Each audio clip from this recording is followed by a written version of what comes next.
Moment of truth.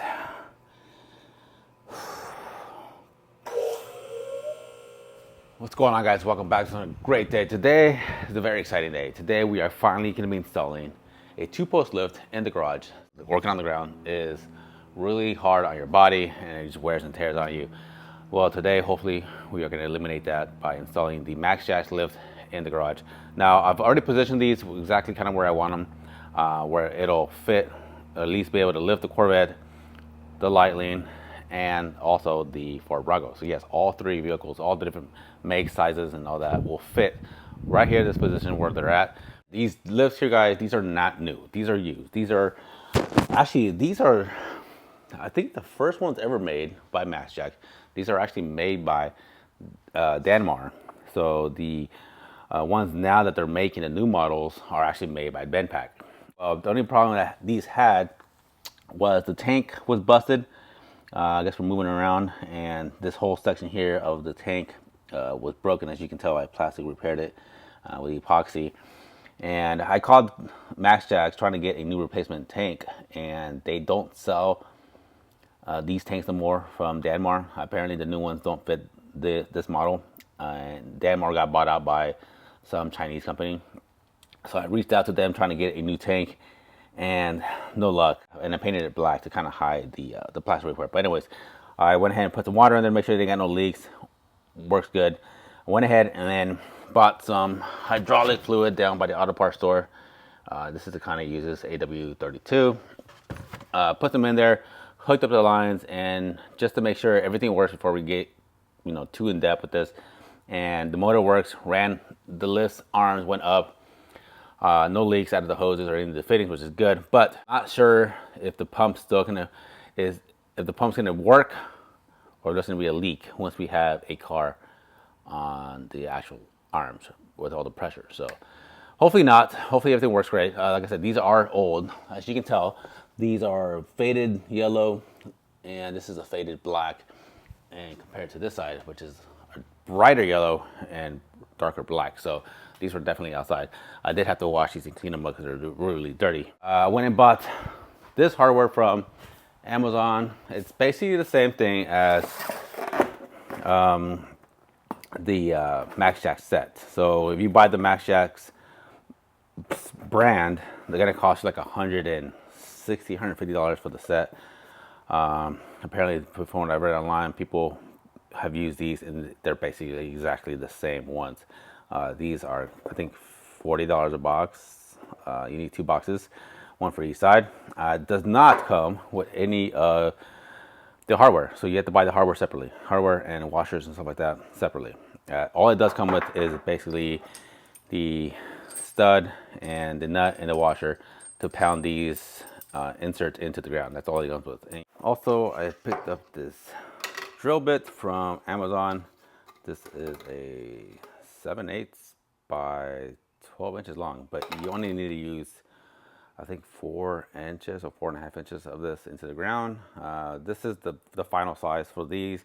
You're supposed to drill out pilot holes with a 5/8 drill bit. Move the car out of the way, move the truck out of the way, and we're gonna go ahead and mark the holes, drill them. And I'm gonna be using this hammer drill that a buddy of mine let me borrow. And apparently something's wrong with that too. It works, but the switch is messed up. So he said it should work fine. He just recently used it.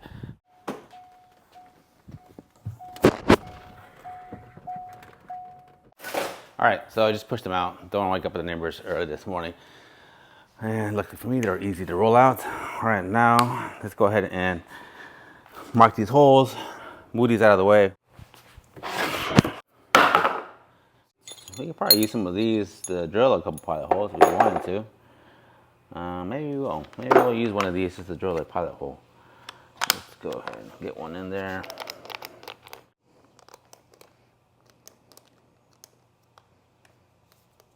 Something going on with the switch where I need to hold it just a little bit this way. I might be able to just, something wrong with the contact in here. All right, guys, so before we get started drilling, I do want to mention one thing. You definitely want to make sure that your slab, or wherever you're going to be putting the post, is at least 4 inches thick. Went ahead and reached out to my builder, and he sent me the specs on the concrete and the base, the slab, the whole thing, PSI, everything. And this is more than meets the requirements. This is at least minimum 4 inches thick here, and it's actually I think 5 or 6 on the outside perimeter of the whole foundation. So it definitely meets the requirements for the Maxjax. I've seen plenty of situations where people bolt these up to minimum to, with 2 or 3 inches, and the base starts cracking along the outer part of the Maxjax where they bolted it down. And that's very dangerous, especially if you got a car up in the lift. You don't want these collapsing and breaking and the car falling on you. And it's just a bad situation. So I'm also going to be getting pull jacks. I don't care about these, safety first. You definitely want to put a car on pull jacks. So right now, just want to mention that before we get started drilling. I went ahead and marked off the pilot bits here at 4 inches, and went ahead and also marked off the main bit at 4.5 inches. I want to make sure that at least go past the 4 inch minimum. And I'm gonna get a vacuum because it's gonna make a lot of dust.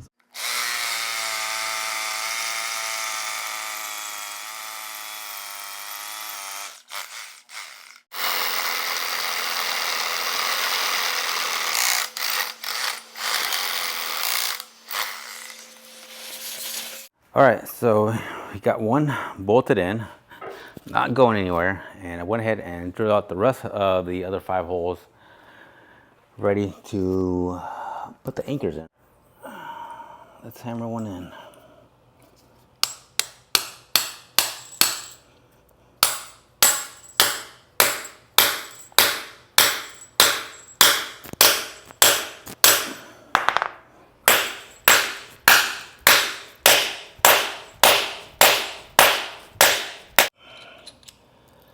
Let's tighten this nut down.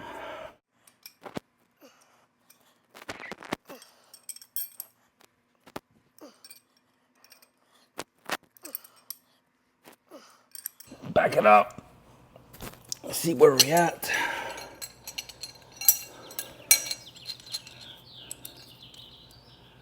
Perfect. All right. Now we can back off the bolt, and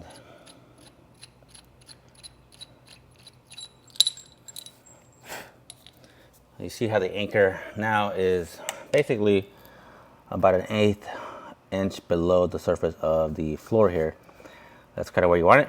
So now we got to drive in the rest of the 4 the same way, and we will be done. Last one.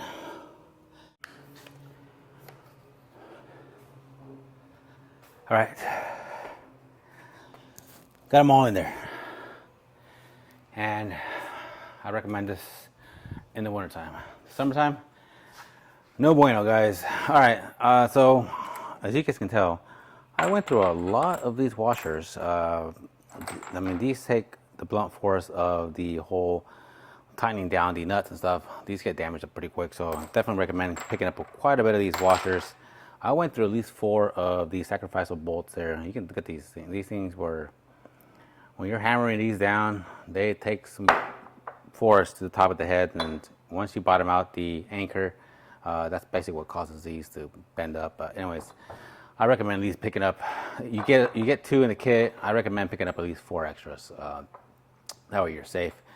These are maybe $2.50 at Home Depot. The bolts, they're I'll put the size down below if you guys are interested in picking some of those up. But let's go ahead and put this in place.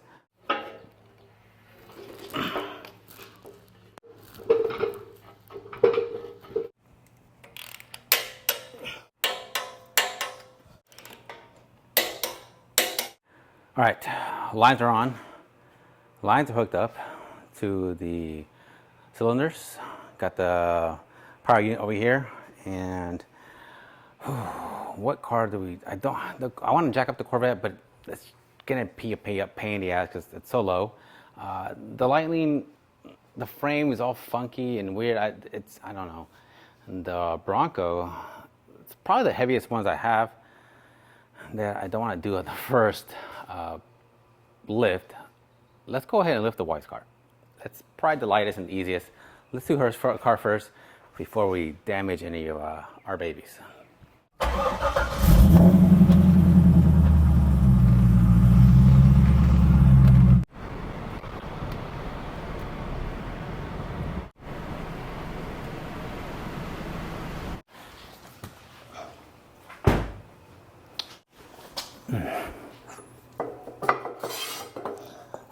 Don't need these. I need to leave these up. They're dirty. All right, got all the arms in place. Let me go ahead and get our electrical. A little excited, a little nervous, I'm not gonna lie, just because this is used. And I did off camera, I already raised the lift all the way up and bled the cylinders, so I didn't want to bore you with that. So it does go up and down. My concern is just something happening, you know, or hydraulic line busting or something happening with weight. But moment of truth.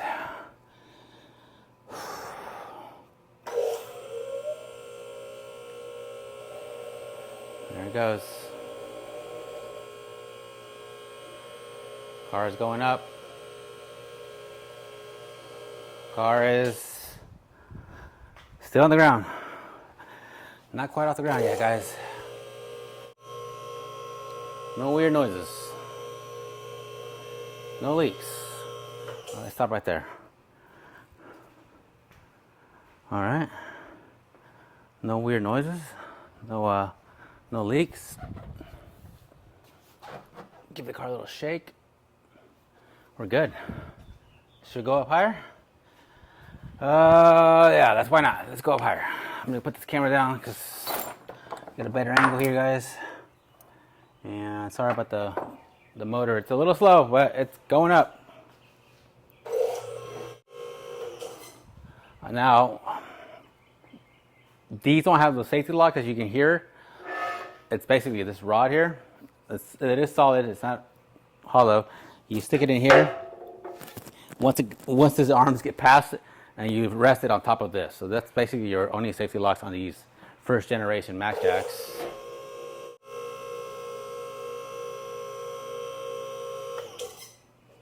All right, let's put it on the safety locks. So this goes through like that, one on the other side. That basically takes the pressure off of the hydraulic cylinders and the hoses. So we'll go ahead and lower it down on the actual rods. And by lowering it, all you gotta do is press this down, and we're gonna go down nice and slow.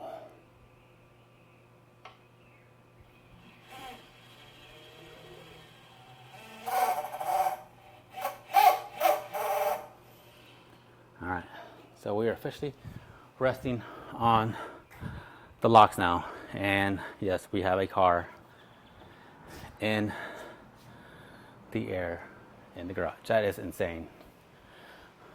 Yes. I never figured. Wow. We got a lift. And that's only the first spot. It goes up to, this is the first spot. It goes to one. Yeah, one more spot. It's gonna go one more lock. We're good there. Do you guys want to see how high it goes? Might as well. Let's go look. Let's raise it. Let's go all the way up. Close the garage door for now. Okay, now we can go ahead and lower the car down on the safety pins. There we go. We're down. And that car is up in the air. We got plenty of room above the garage. Wow. I never thought I'd have a car on a lift in the garage. Wow. Now I need some lighting. I'm going under. Going under. Man, this is gonna make working on a car so much easier, man. Look at this. I always have to get a smaller chair that I can roll around underneath here. But this is a game changer, man. Oh man. Look at this. Got a car in the lift, in the garage. Oh man, this is also, you know what? I can work in the garage and have the garage closed, not have to worry about working outside in the heat. So that's a big plus as well. Well, what's next?